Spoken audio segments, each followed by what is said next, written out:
Tell me, who is Peter Gillett? Peter Gillett is a bully, a narcissist, he's certainly a sociopath, probably psychopath. He's a wretched, manipulating, prolific, lying animal. And sadly, he's also my biological father. Tell me a bit about growing up with Peter.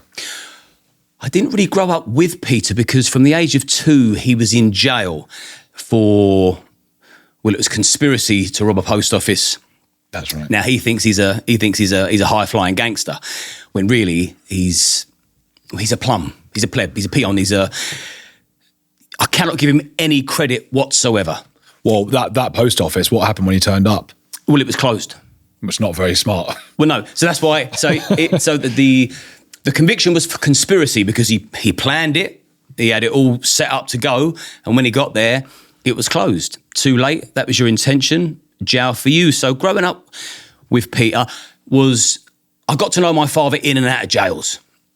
And his anger was infectious. So I was very angry. I mean, it probably seems like I'm angry now because you're touching on all the trigger points. That no, well, angry, you should be angry. Yeah, I am angry. I am. And for someone that's normally, I mean, you know me off camera. I'm a very happy-go-lucky, positive, upbeat person. I'll build you up the best I can. But there's just a few things going on at the moment. And I think if more people don't start tapping into anger and protest, then it's going to be twice as bad in 5 years, heaven forbid where we're going to be in 10 years' time. So I got to know my dad in and out of jail, but the little influence he had on me was bad enough because he is a powerhouse of a person.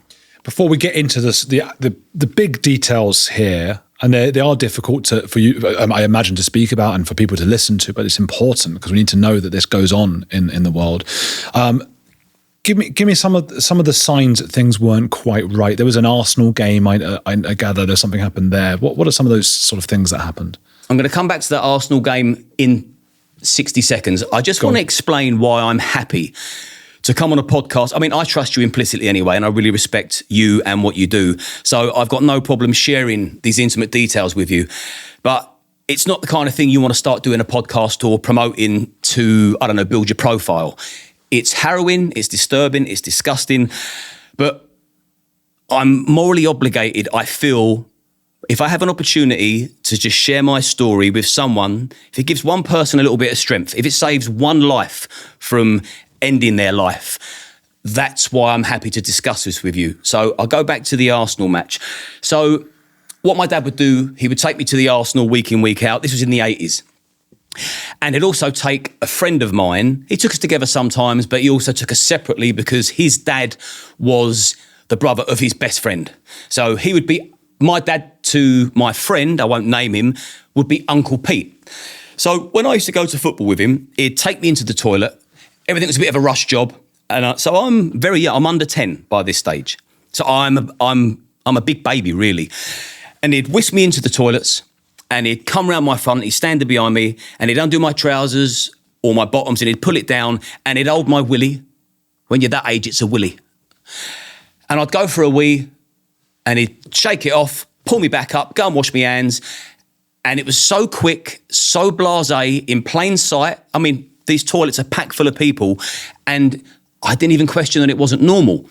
It wasn't until years later, when it all came out about my dad, that he was a wrong-un, that I spoke to my friend, and he told me, I didn't preempt it, he told me, yeah, your dad used to do something a bit strange to me. We'd go to the Arsenal, and he'd take me in the toilet, and he'd pull my trousers down, and he'd take a piss like he was taking a piss himself.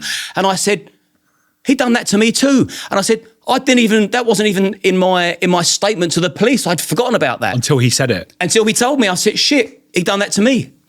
I mean, that's odd and bizarre.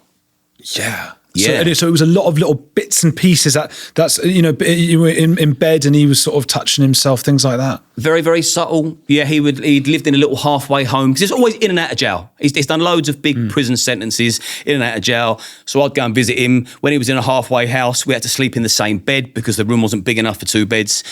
I mean, it probably could have been, but maybe it suited him.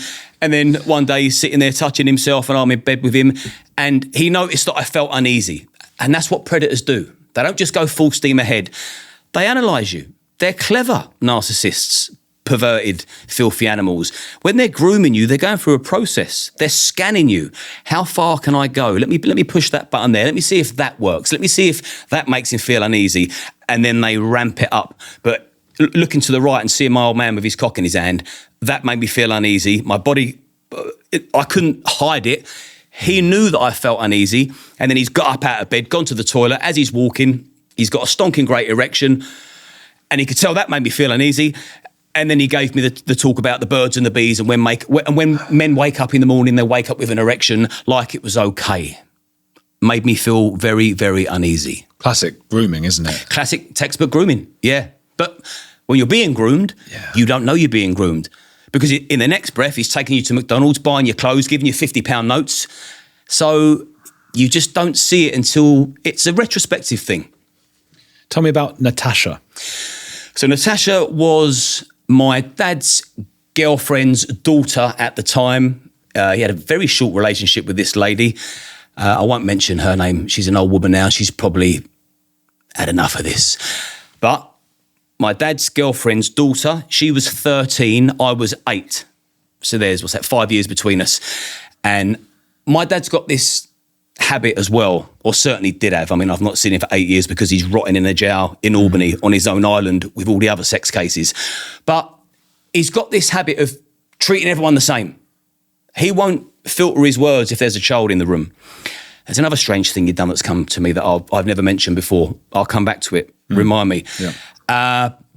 So she was my stepsister, I was led to believe at the time, despite the fact it wasn't a particularly long period. And he was grooming and raping her for a substantial length of time. And we're not talking about a jumping out the bush with a mask kind of rape. We're talking about, let me take you somewhere nice, let me buy you this, come and watch me referee a football match, building up a rapport, little by little, then start being flirtatious, making her feel like she's special, making her feel like a grown-up.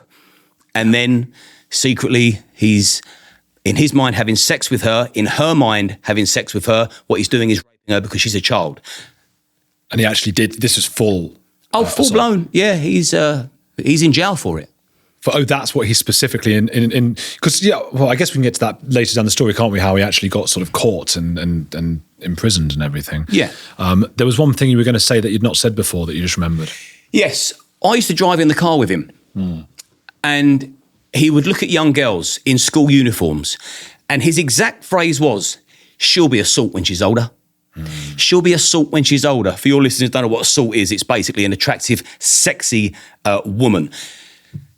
Who, in her own right mind, looks at a child and thinks about what she's going to be like when she's older?